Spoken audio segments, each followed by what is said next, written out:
He often went out alone, and when he came back you were never absolutely certain whether he had had an adventure or not. He might have forgotten it so completely that he said nothing about it. And then when you went out, you found the body. And, on the other hand, he might say a great deal about it, and yet you could not find the body. Sometimes he came home with his head bandaged, and then Wendy cooed over him and bathed it in lukewarm water while he told a dazzling tale. But she was never quite sure, you know.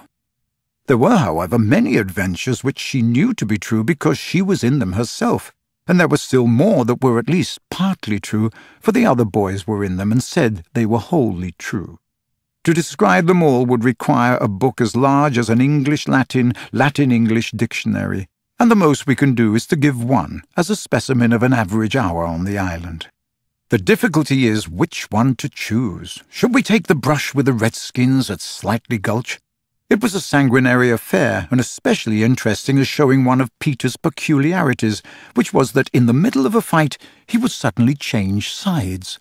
At the Gulch, when victory was still in the balance, sometimes leaning this way and sometimes that, he called out, "I'm Redskin today, what are you, Toodles?" And Toodles answered, "Redskin, what are you, Nibs?" And Nibs said, "Redskin, what are you, Twin?" And so on. And they were all Redskin. And of course this would have ended the fight had not the real Redskins, fascinated by Peter's methods, agreed to be lost boys for that once, and so at it they all went again, more fiercely than ever. The extraordinary upshot of this adventure was, but we have not decided yet that this is the adventure we are to narrate. Perhaps a better one would be the night attack by the Redskins on the house under the ground, when several of them stuck in the hollow trees and had to be pulled out like corks. Or we might tell how Peter saved Tiger Lily's life in the Mermaid's Lagoon, and so made her his ally. Or we could tell of that cake the pirates cooked so that the boys might eat it and perish, and how they placed it in one cunning spot after another, but always Wendy snatched it from the hands of her children, so that in time it lost its succulence and became as hard as a stone, and was used as a missile, and Hook fell over it in the dark.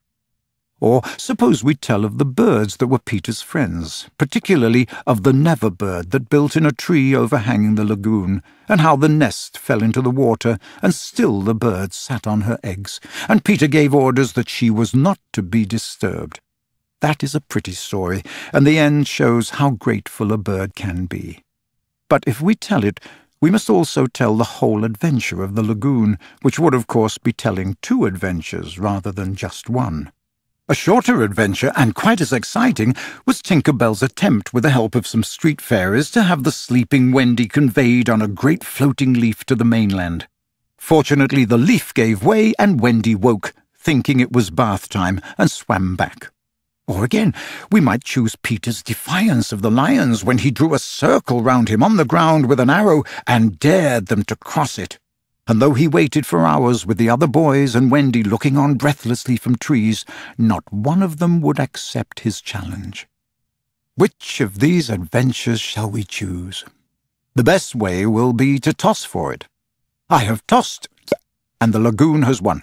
This almost makes one wish that the Gulch or the cake or Tink's leaf had won. Of course, I could do it again and make it best out of three. However, perhaps fairest to stick to the lagoon.